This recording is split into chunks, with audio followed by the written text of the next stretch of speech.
आज जनजातीय गौरव के प्रतीक भगवान बिरसा मुंडा जी की जयंती भी है। सबसे पहले मैं उन्हें सत सत नमन करता हूँ। देश के स्वतंत्रता आंदोलन में भगवान बिरसा मुंडा ने जिस प्रकार आदिवासी समुदाय को जंगल जमीन के अधिकार तथा अपनी संस्कृति की रक्षा के लिए जागृत किया, वह भारत के इतिहास में स्वर्णाक्षरों में अंकित है। सन 2021 से आदरणीय प्रधानमंत्री श्रीमान नरेंद्र मोदी जी ने 15 नवंबर को जनजातीय गौरव दिवस के रूप में मनाने का एक फैसला लिया था, ताकि आने वाली पीढ़ियां भगवान बिरसा मुंडा की वीरता, बलिदान तथा अन्य आदिवासी स्वतंत्रता सेनानियों द्वारा निभाई गई भूमिका के बारे में जान सकें। अभी बताया गया कि आज झारखंड राज्य का स्थापना दिवस भी मनाया जा रहा है। यहाँ से जाकर के राजभवन में उसी कार्यक्रम में मुझे भाग लेना है।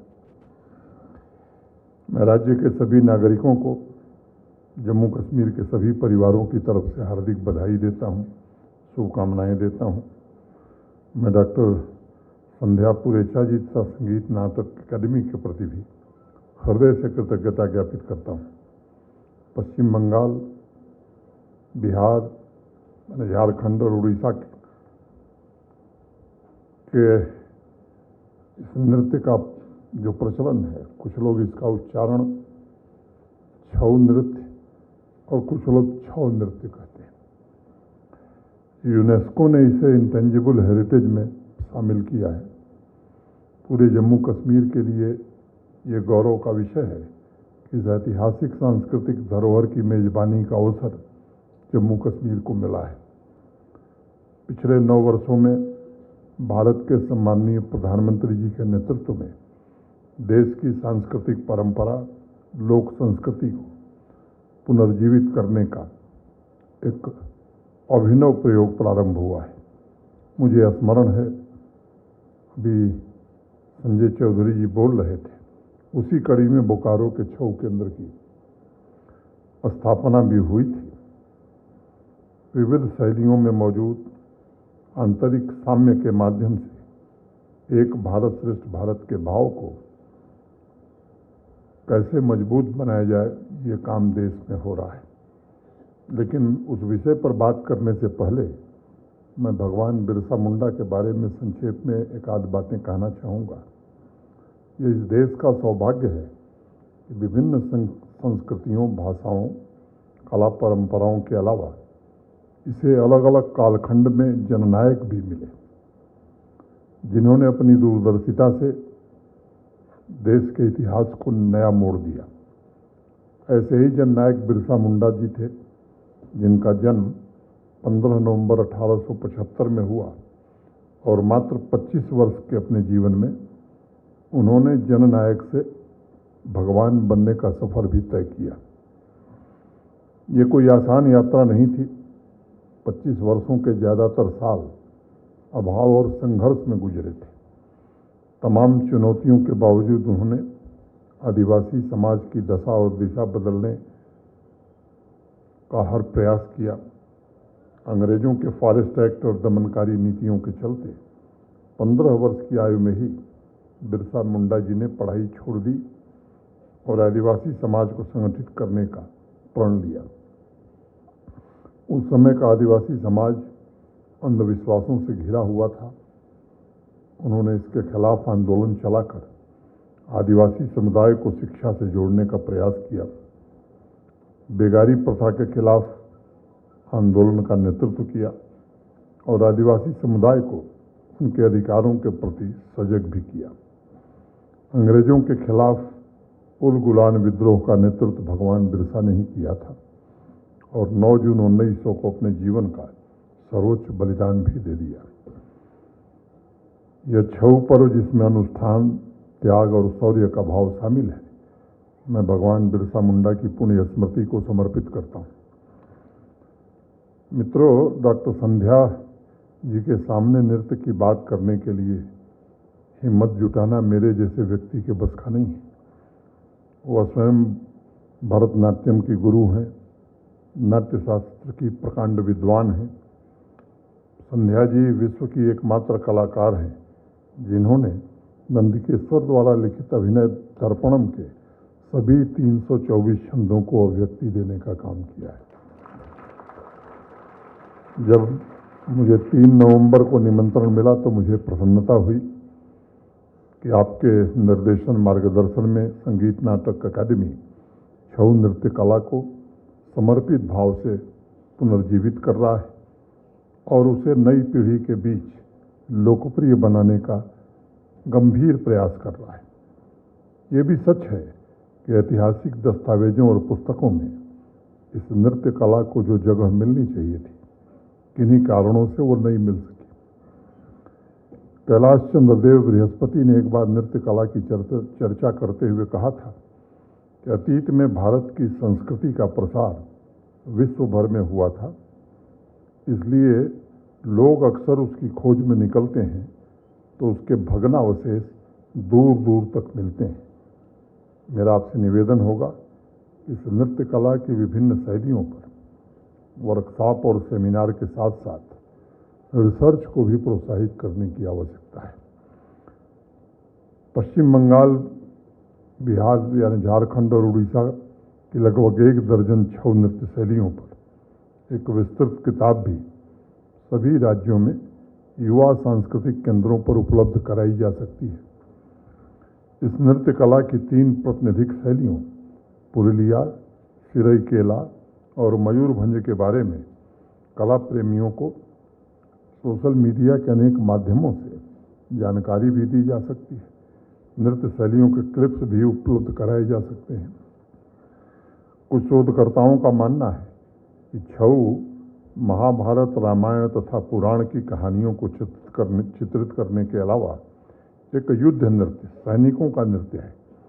लेकिन अनेक लोग ये मानते हैं कि इसमें आत्मिक अनुष्ठान भी निहित है और इसलिए बहुत सी शैलियाँ भगवान गणेश की स्तुति से प्रारंभ होती हैं। यह तथ्य इस बात का भी प्रमाण है कि पूरे विश्व में सबसे पहले नृत्य कला पर शोध ग्रंथ का कार्य भारत में ही हुआ और अब तो इस बात के प्रमाण भी उपलब्ध हो गए हैं कि भरत द्वारा रचित नाट्यशास्त्र नृत्य पर विश्व का पहला ग्रंथ है। तत्पश्चात नंदिकेश्वर का अभिनय दर्पण है। सामान्य रूप से काफ़ी लोगों को इस बात की जानकारी शायद न हो कि नाट्यशास्त्र पर सबसे पहला आलोचनात्मक ग्रंथ कश्मीर में ही 9वीं शताब्दी के महान दार्शनिक और आचार्य अभिनव गुप्त ने लिखा था।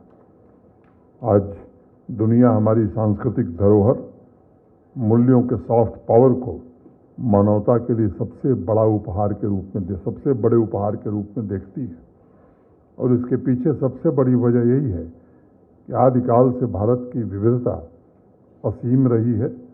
उसकी सांस्कृतिक एकता ने पूरी दुनिया को आश्चर्यचकित किया है।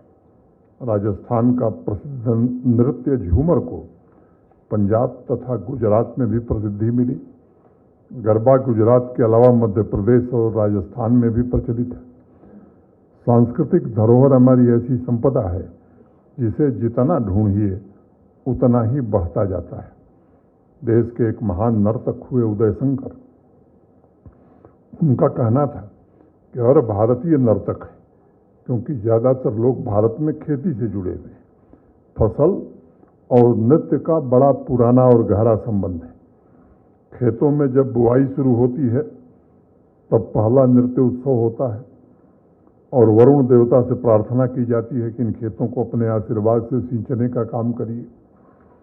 जब फसल कटने लगती है तो नृत्य के साथ सभी देवताओं के प्रति आभार प्रकट किया जाता है। यह भावना भारत के अलावा दुनिया में कहीं और देखने को नहीं मिल सकती।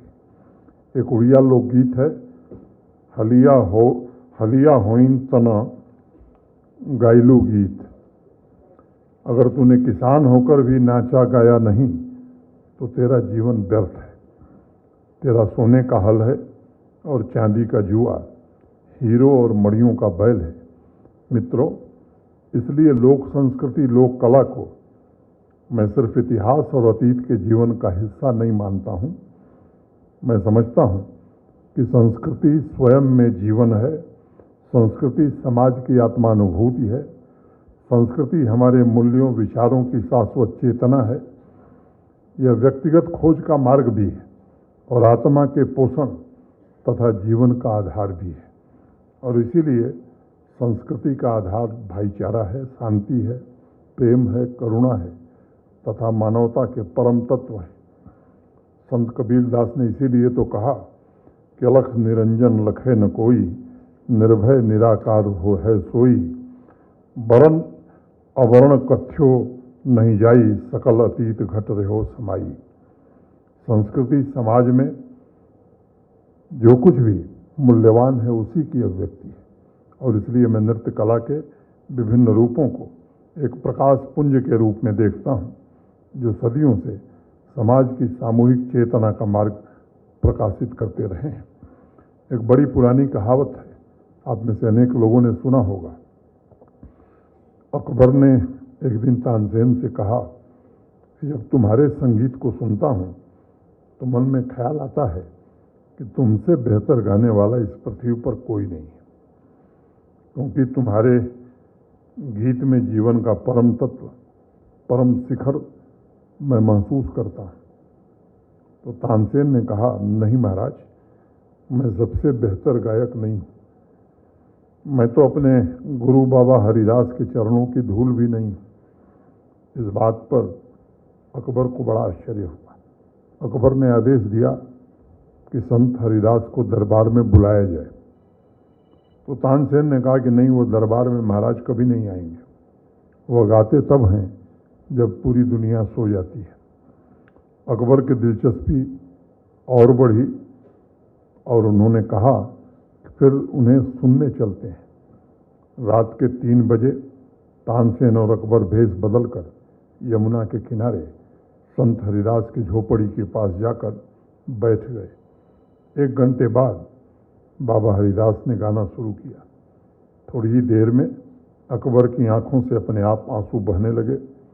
बाबा हरिदास 1 घंटे गाते रहे और पूरे 1 घंटे अकबर रोता रहा।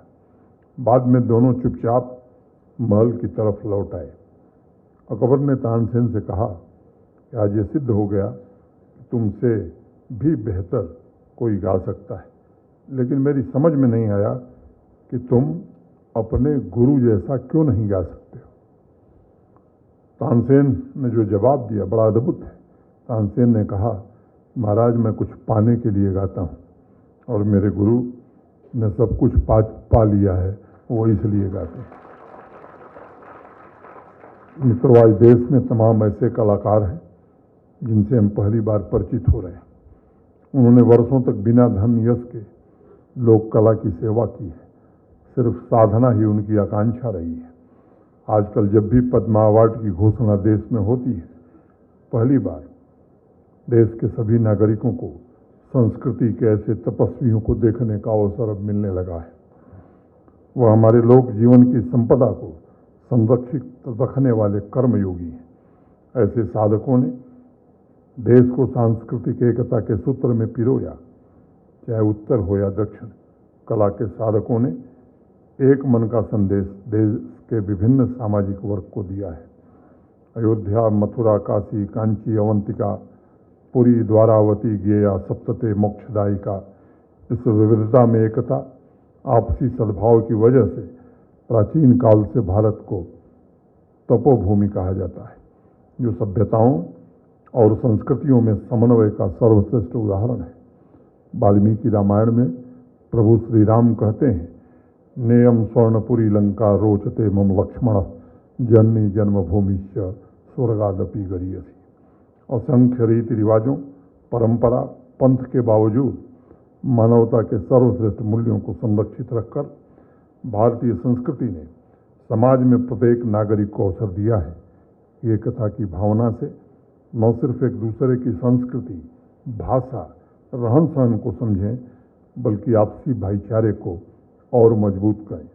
मुझे उम्मीद है कि छऊ नृत्य कला से जुड़े सभी कलाकारों को जम्मू कश्मीर की लोक कला को भी करीब से देखने और समझने का अवसर मिलेगा तथा स्थानीय कलाकारों के छऊ की विभिन्न शैलियों को आत्मसात करने का भी अवसर मिलेगा। मैं आप सभी को वर्कशॉप, सेमिनार की सफलता की हृदय से शुभकामनाएं देता हूं। जो कलाकार आए हैं बाहर से, उनका जम्मू कश्मीर में हृदय से स्वागत करता हूं, अभिनंदन करता हूं तथा डॉक्टर संध्या पुरेचा जी और उनकी पूरी टीम के प्रति हृदय से कृतज्ञता ज्ञापित करते हुए अपनी बात मैं यहीं पूरी करता हूं। बहुत बहुत धन्यवाद। जय हिंद।